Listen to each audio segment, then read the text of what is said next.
shot! You think this looks brutal?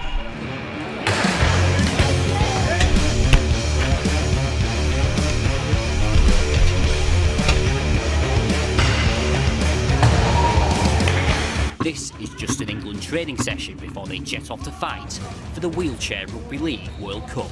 No matter what version of rugby league you play, it's a tough sport. That is heavy hit after heavy hit, and you know, wheelchair rugby league is no different. The only thing is, you know, you're likely to get your finger caught in a tyre as well.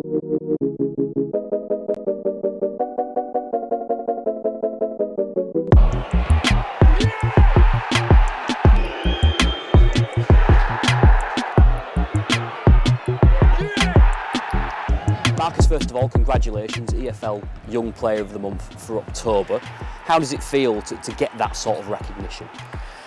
First of all, thank you very much, and it feels very good. Obviously, I've been working hard, the team's been working hard, and this is one award to show that we've done well so far in October. 7 goals in your first 7 appearances for AFC Wimbledon.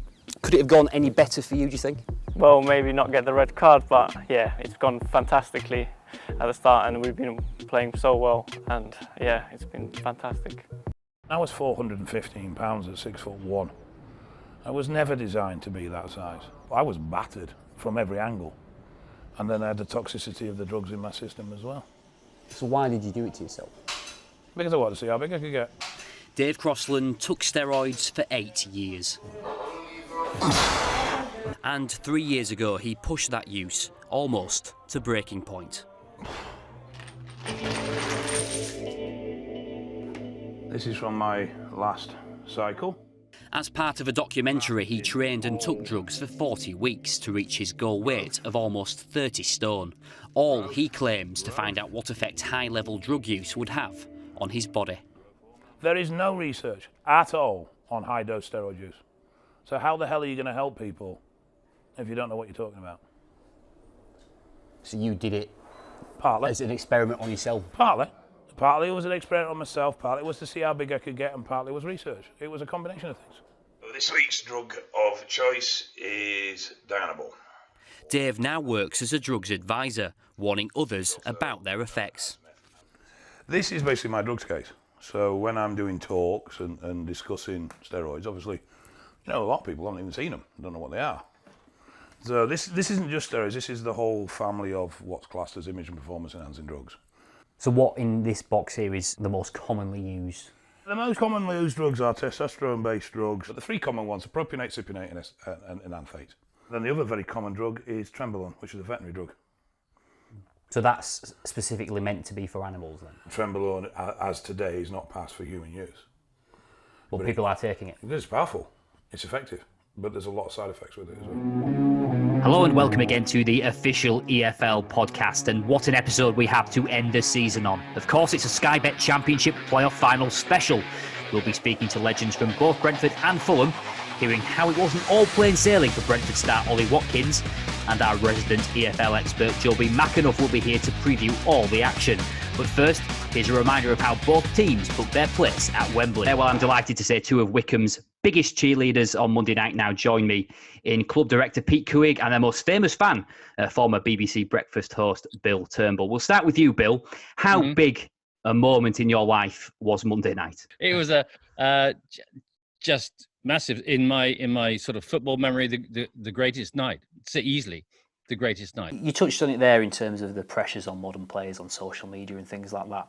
We see, like now with the EFL, with the partnership with mine, you see it on the shirt there with the squiggle, for example. How important do you think that could be, the raising of awareness for the players, the fact that they can have that support is there for them if they need it? And I think knowing the support's there is important. I think we need more of the support. I do think we need more, because some of these charities, I know they're overrun with people, and putting some more money into these charities, into this mental health, giving some of these youngsters exit strategies that deal with the rejection or some of these players, they've been in football and they've been seriously immersed in football since 7 and 8 years old, and they get to 16 and they're told they're not good enough. Wow, that must be tough. That must be really tough, you know. Not for them. Parents have been saying, yeah, you're going to make it, and they don't. I wanted to be the biggest, freakiest looking guy strongest, most powerful. That's where my body dysmorphia took me. Adam Trice from Shipley is now 33 years old. He's battled with the condition since he was a teenager. I remember a time when I was about in 2008, 2009, I think I was about 18.5 stone when I were on holiday. And I looked relatively well, but if I looked in the mirror, I'd feel small. What do you think could have happened if you never went through that door?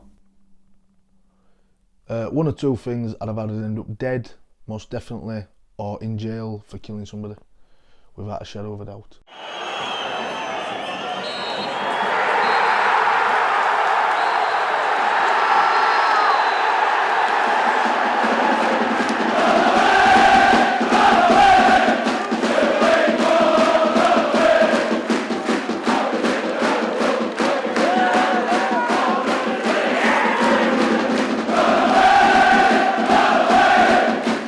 Well, it means a lot.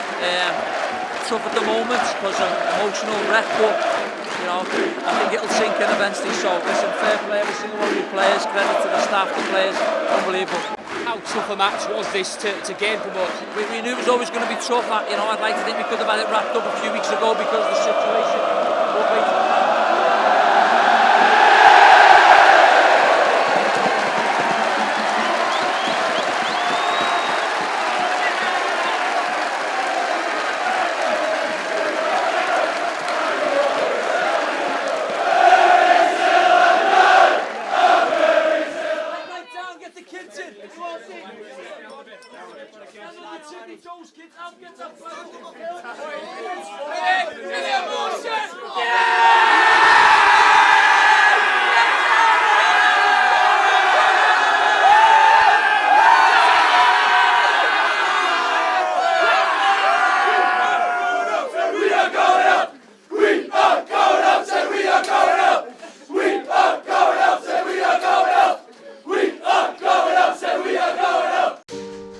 Brendan's always been around.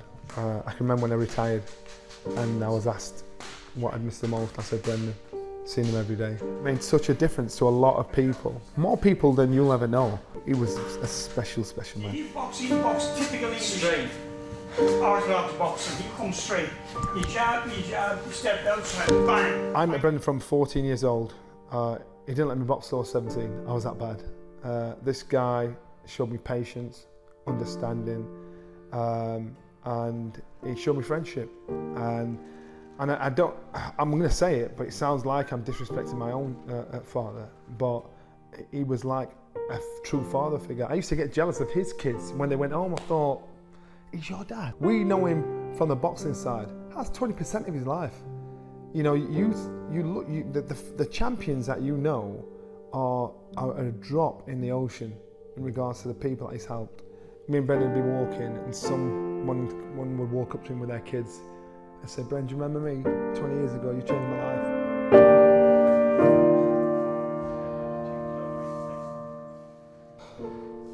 I always dreaded the day when he couldn't remember me, because I used to dream of thinking, God, that'd be horrible. Because he couldn't remember a lot of the guys. So we go into town, just walking about town, and we talk about the good old days. And he said, just keep telling me these stories. And then, like Monday, he said, I've had a good life. 3 cheers for Johnny Nelson! Hey! Hip hip! Hey! Hip hip! Hey! Hip hip! I don't want people to forget him.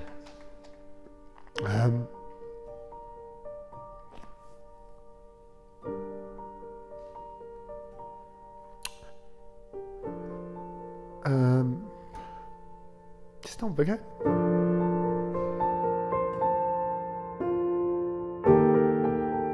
Hello and welcome to the official EFL podcast, a special edition of the show today. As you can see, I'm at a wet and windy Rochdale as part of a youth development special for the podcast. We're going to speak to manager Barry Murphy and academy manager Tony Ellis on today's show. First, let's speak to that man, the manager of the club, Barry Murphy. I spoke to him inside when it was a little bit warmer earlier on about some of the exciting talent that's on show here at Rochdale, including this man.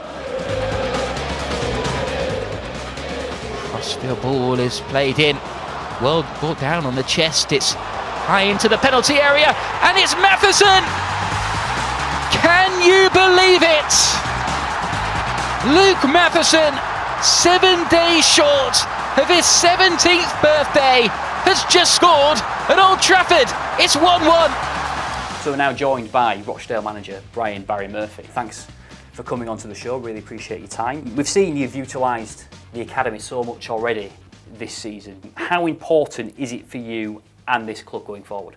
I think our academy is the lifeblood of the club really, and the town. Ever since I've been at the club, it's been an integral part of the way we've done things. We've always had a process where members of our squad are senior established players like myself. I was back in 2010 when I joined, and you just see these young players coming through the academy system and arriving on our scene around 15 or 16, and you wonder who they are, and then after 2 or 3 days training you think they're a lot better than you are. And that's it from me here at Colchester United's training ground. I hope it's whetted the appetite for those quarter-finals of the Carabao Cup. And to win tickets to any of those 4 matches, head to carabao.com/win tickets to be in with a chance.